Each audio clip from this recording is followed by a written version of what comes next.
As we drive towards camp, we see a Gerunuk. It has made a place for itself in the world of animals by learning to stand on its hind legs so it can eat from the branches of bushes. It is also known as the giraffe-necked gazelle.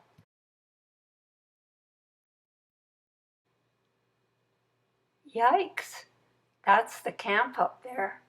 How are we going to get there?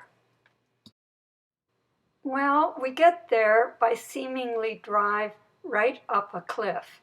And it was so scary, we didn't like the thought of coming down to go for a game drive and have to drive back up again. But we got used to it. The lodge sits right at the top of the cliff. It overlooks the Kalama Community Conservancy. We were fortunate enough to get a chalet which had 2 bedrooms and the sitting room in the middle, also looking out over the reserve.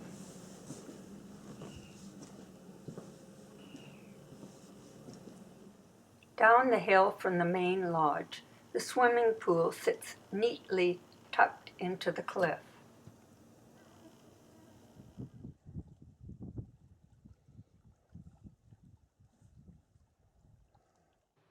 Just as we set out on the evening game drive, we are welcomed by these darling creatures called hyrax.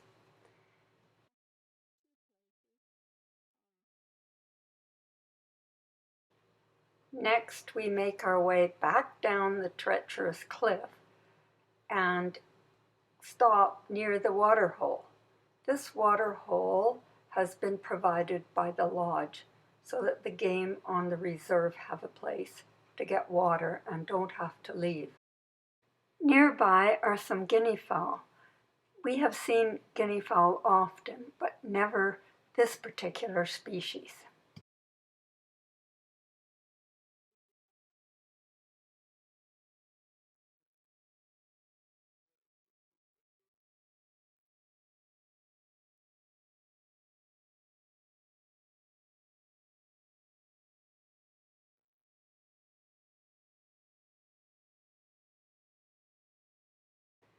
The rest of the herd is heading for the waterhole.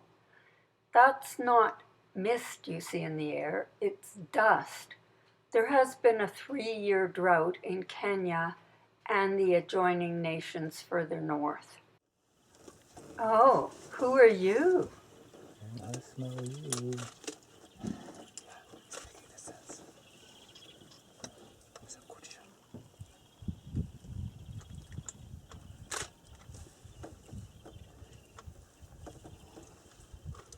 Nearby is the Grevy zebra, which is much bigger than the common one and has fabulous big ears.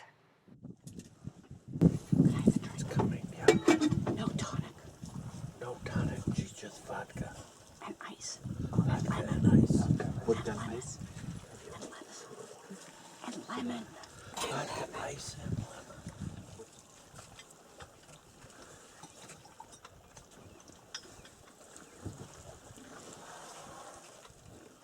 This mother keeps her wee one away from the main herd, I guess so it won't get accidentally trampled. So ends our first day.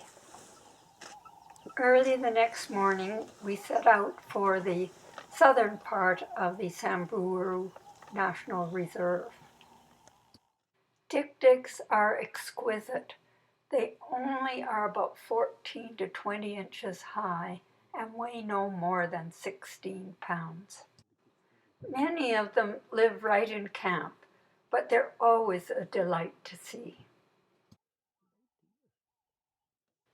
Next, we have an episode with a red-billed hornbill who is searching for beetles or bugs in the elephant dung. They are sometimes called flying chilies.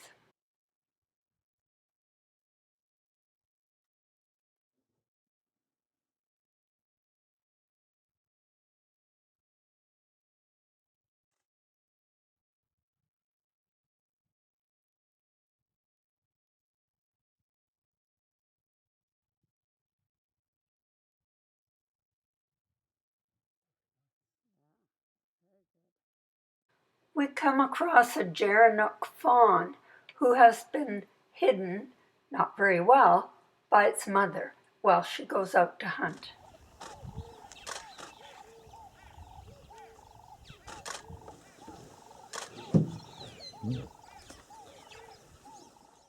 Soon we encounter a herd of Oryx. They are about the size of a horse and are the most magnificent creatures. They can survive for a long time without water. We are heading south to the Iwaso-Nairo River, which is sometimes described as the lifeblood of Samburu. But as you will see, there is not much water left in it at the moment.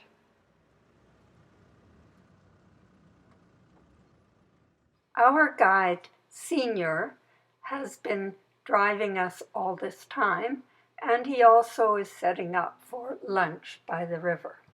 Senior is not a Samburu, but he is a Maasai from the Maasai Mara. The Samburu are Maasai too, which I didn't realize. It's just that they live in Samburuland.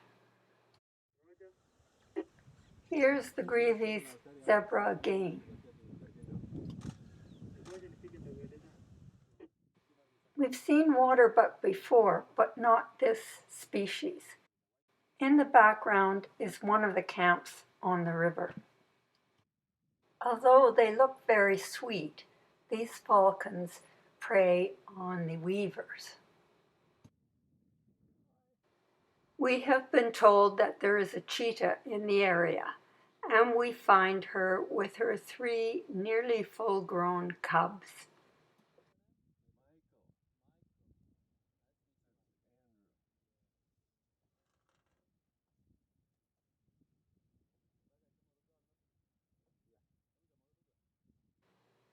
She looks very thin.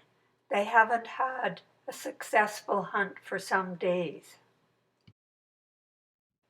One of the cubs gets up to follow her, and we see that they are almost fully grown, but also very thin.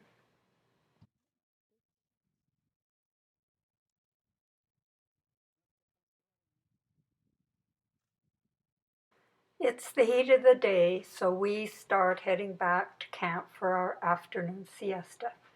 And we're treated by these 2 beautiful red and yellow barbets. On the afternoon game drive, we get an excellent view of this mountain, which rises some 2,000 meters over the Samburu plain. It is said to be sacred to the Samburu. Soon it is sundowner time. What is that, John? Guess what? I say, John. it's a famous John. Very good.